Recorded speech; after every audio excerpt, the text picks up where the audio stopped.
Assalamualaikum warahmatullahi wabarakatuh. Selamat datang di podcast After School MTS Negeri 5 Trenggalek. Perkenalkan, nama saya Elisia Adikasih Yilanto. Di podcast perdana kali ini, kita kedatangan tamu yang spesial banget loh. Nah, beliau adalah alumni kebanggaan sekolah kita. Kak Melda, apa kabar? Alhamdulillah baik sekali. Nah, sebelum lanjut ngobrol, boleh dong Kak Amelda coba kenalin diri dulu. Oke, sebelumnya halo semua, kenalin aku Amelda Febrianti. Sekarang aku kelas 12 jurusan akuntansi di SMK Negeri 1 Pogalan, alumni MTSN Negeri 5 Trenggalek juga. Sekarang juga aku mengemban amanah sebagai gelar Winner Putri Seni Remaja Jawa Timur 2025.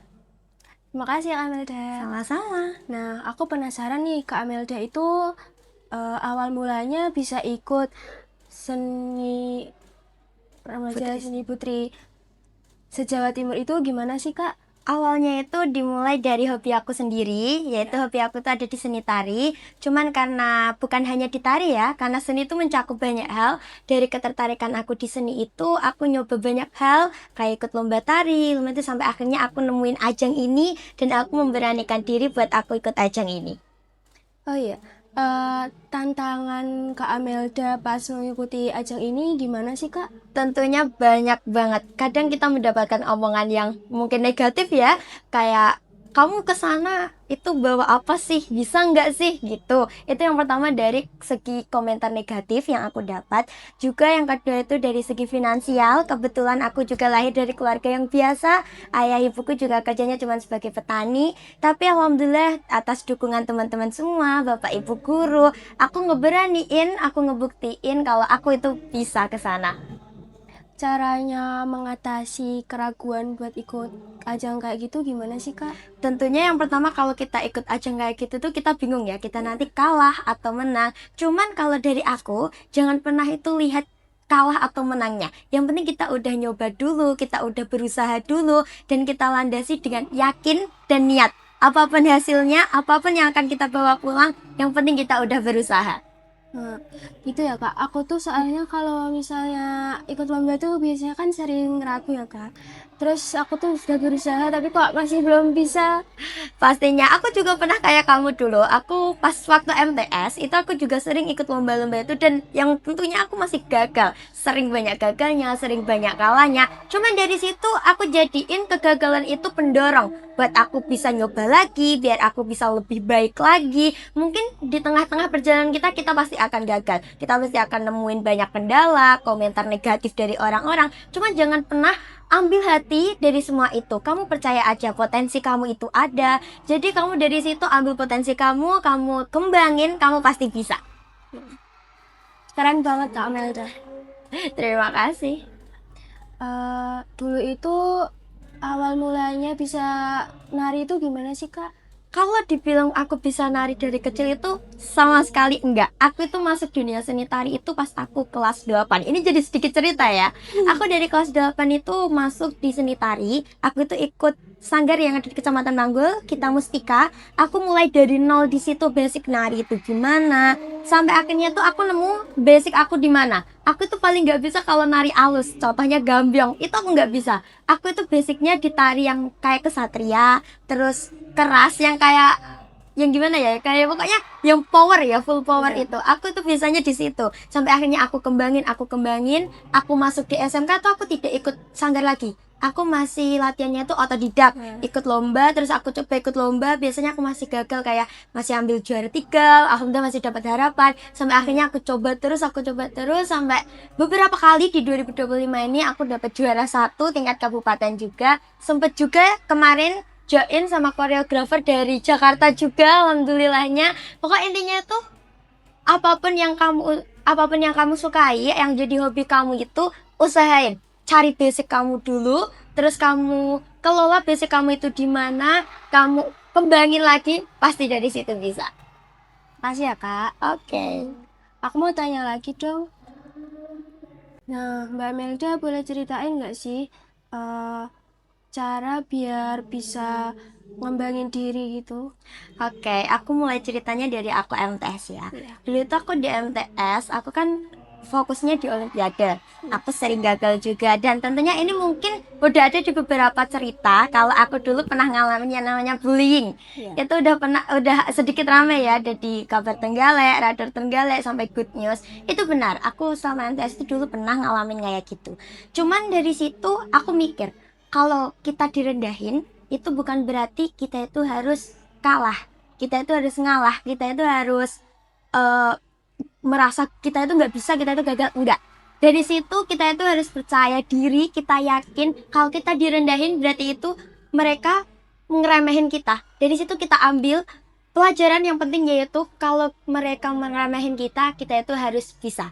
Dari situ aku ambil pelajaran dari yang pernah aku alamin sampai aku masuk di SMK. SMK aku tentunya jauh ya dari sini. Iya. Dari MTS aku ke Pogalan itu. Di situ aku pengen ngembangin diri aku lebih baik lagi dari yang kemarin. Aku itu banyak gagalnya, aku banyak buruknya. Aku pengen di aku yang kedepannya itu aku bisa lebih baik lagi daripada yang kemarin. Jadi jangan, meskipun aku itu pernah direndahin, aku nggak ngambil buruknya mereka, itu nggak. Jangan pernah ambil dendam atau apapun. Fokus pada diri kita sendiri kalau kita itu bisa. Dari situ aku yakin setiap potensi diri seseorang itu pasti bisa ngembangin apa yang dia punya. Karena sejujurnya kalau tidak dari sebuah kesalahan, mungkin aku pun tidak bisa berdiri di sini, bisa duduk di sini, bisa berbagi cerita di sini. Seperti itu. Nah, teman-teman, Mbak Melda keren banget ya bisa ngembangin diri. Nah, buat kalian semua yang jadi korban bully, jangan ambil dendam ya teman-teman. Tetap semangat dan jangan putus asa. Benar banget. Kalau misalnya ya kak, dibully gitu biasanya kakak itu diem aja apa ngelawan sih? Kalau dulu itu aku pastinya diem. Dulu itu aku takut banget, soalnya tentu ya bullying itu di mana-mana mereka pasti bawa geng, bisa Iya. dibilang geng ya, pasti bawa geng, dan yang dibully pastinya cuman individu. Bayangin kelompok sama individu, pastinya yang individu kalah dong. Iya. Oke, karena dari situ aku sering digituin tuh, aku cuman ya udah aku diem aja, nggak apa-apa. Mungkin aku emang kurang, aku memang salah, aku mikirnya dulu gitu. Tapi setelah lama-lama aku pikir, mereka aja kayak gini ke aku, masa aku cuman gini doang? Bukannya aku ngebales apa perbuatan mereka tuh, enggak. Kita itu harus bisa lebih baik daripada mereka. Sampai akhirnya itu kemarin di kelas 12 juga ini 2025, aku sempat ikut komunitas pelajar anti bullying buat ngebuktiin kalau dari aku itu dibully, aku bisa jadi pembuka suara bagi mereka yang masih dibully. Sampai akhirnya 2025 ini aku juga dapat nominasi anggota terbaik pelajar anti bullying se-Indonesia tentunya. Makasih, Mbak Melda keren. Terima kasih. Nah, menurut kakak gimana sih peran sekolah, guru, teman-teman, dan orang tua dalam mendukung Kak Melda? Tentunya penting banget. Tanpa mereka mungkin aku nggak bisa ya kayak gini. Karena kalau dari guru nih, dari guru mereka yang ngasih kita ilmu, bukan cuma ilmu di pendidikan ya, moral juga mereka ngasih. Tanpa itu kita mungkin nggak punya bekal buat kita itu bisa tumbuh lebih baik lagi. Kalau dari teman-teman tentunya lebih penting banget ini. Kita harus bisa memilah antara teman itu yang benar-benar teman ataupun bukan. Karena sebenarnya kalau sejujurnya kalau teman yang paling benar-benar teman itu, apapun kurang baiknya kita, bagaimana kita, mereka pasti akan nge-support banget kita dari nol. Bahkan aku juga punya 2 temen di sana, itu yang aku kenal semenjak aku masuk SMK itu. Aku tuh kenal mereka. Pas aku sakit di rumah sakit itu nggak ada orang tua pun, itu mereka juga datang pas orang tua masih jauh. Mereka yang nemenin, bahkan sampai aku pulang bawa winner ini, mereka juga ikut terlibat sampai akhirnya aku pulang bawa banyak kejuaraan juga kayak gitu. Itu mereka tetap terlibat. Itu kalau dari teman, peran teman itu malah penting banget buat kita nge-support. Kalau dari orang tua tentunya ini yang paling penting, karena orang tua kan guru pertama kita di rumah tentunya. Nah, dari orang tua itu bukan hanya bekal pendidikan moral, tapi juga doa yang utama. Intinya kalau kita mau apa-apa itu usahakan semua itu dari doa orang tua, dari semua restu orang tua, karena yang utama dari semuanya itu orang tua. Seperti itu. Kalau peran sekolahan itu gimana sih kak? Kalau peran sekolah itu mungkin aku sempat dengar ada beberapa sekolah kayak kalau muridnya itu gini mereka nggak ngedukung kayak gitu. Tapi alhamdulillahnya mungkin kalau dari aku ya, itu aku mau ngebuktiin kalau di awal mereka kalau dari awal sekolah itu kayak ngeraguin memang kamu bisa kayak gitu. Itu kita harus buktiin kalau kita itu bisa. Nah, dari situ sekolah pasti akan lebih menghargai kita kalau kita itu bisa. Jadi yang utama itu balik lagi ke diri kita buktiin pasti dari sekolah tentu bakalan ngedukung lebih lanjut lagi. Jadi kalau dari orang tua, guru, teman, bahkan sekolah itu mereka saling keterkaitan kalau pentingnya itu seperti itu.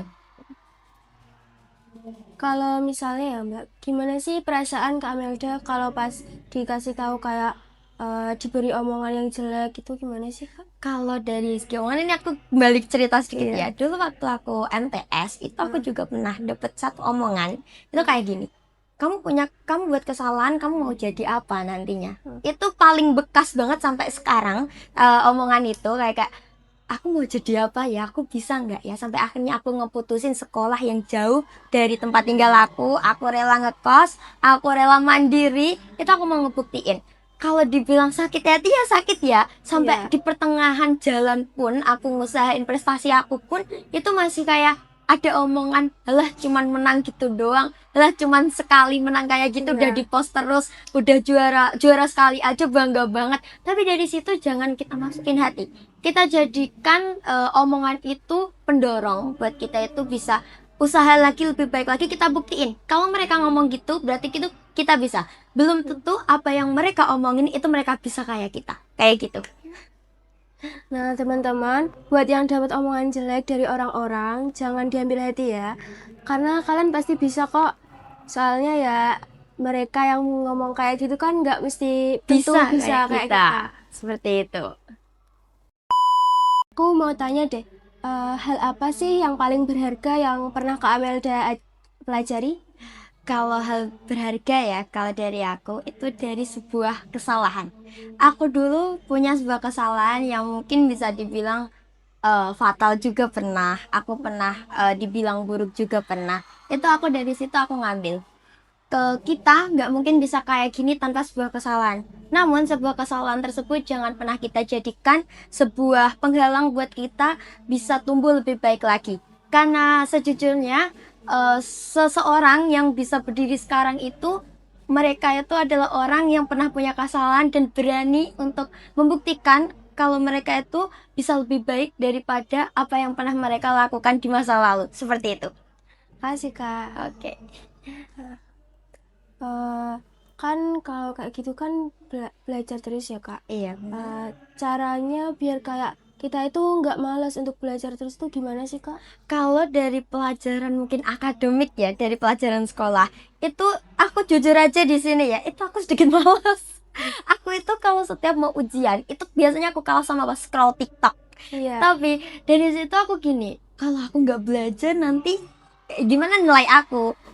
Aku itu paling rendah kalau dinilai sekolah. Itu aku udah percaya. Cuman kalau kita itu rendah di salah satu hal, kita itu harus bisa nyeimbangin dengan hal satunya. Bukan kok yang satunya tinggi, yang satunya rendah itu enggak. Karena semua yang ada di dunia ini kan harus seimbang ya. Dari situ kita harus nyeimbangin meskipun kita tahu kalau kita itu rendah dinilai pelajaran, kita usahain aja kita belajar di mana waktu kita itu bisa kita ambil meskipun kadang kalah sama nyekrol. Itu sambil nyekrol nggak apa-apa kok belajar.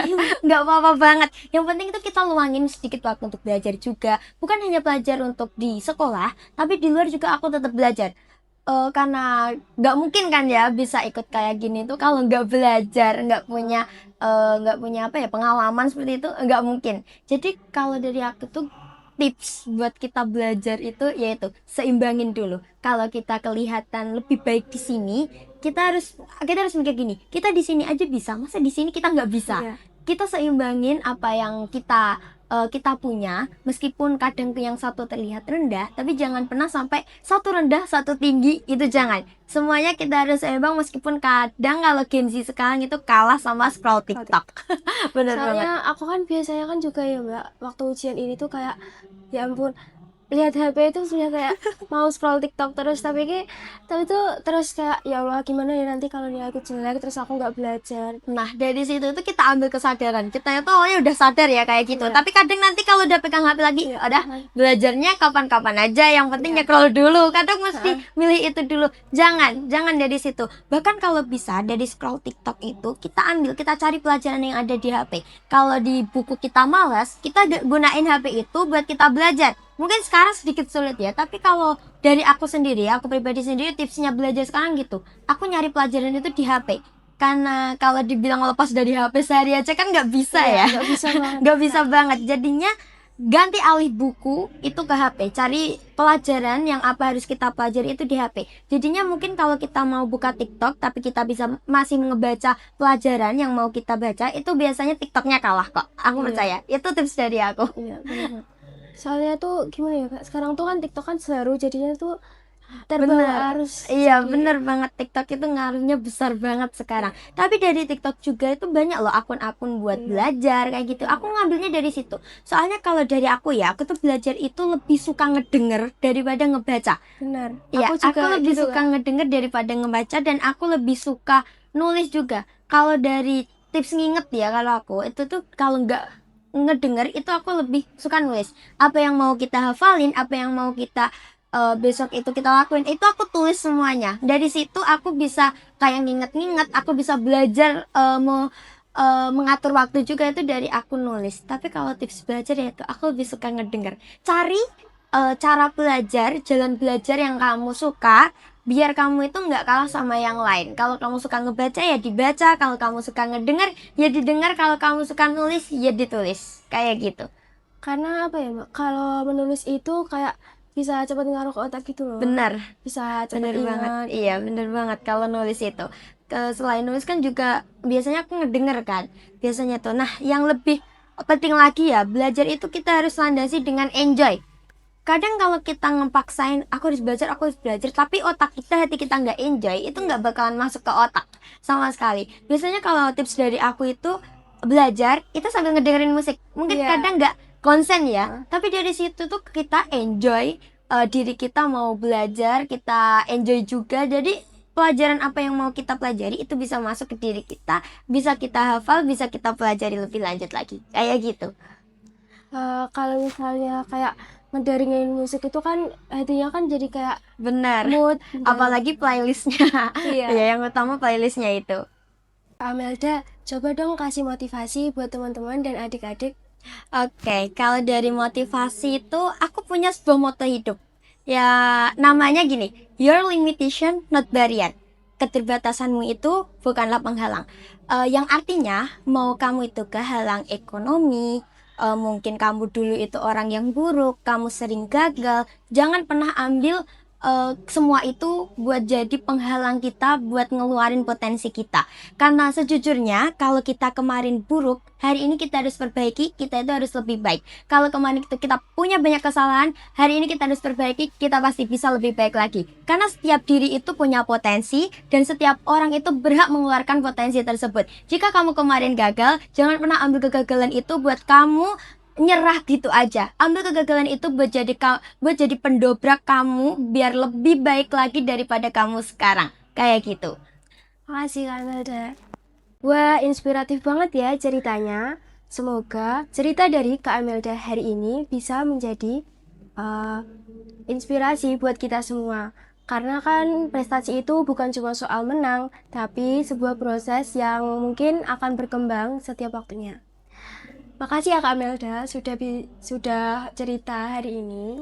Oke, sama-sama. Dan aku harap buat adik-adik semuanya ngambil hal positif dari aku dan terus mau belajar bahwa setiap diri mereka itu punya potensi buat lebih baik daripada yang sekarang. Terima kasih.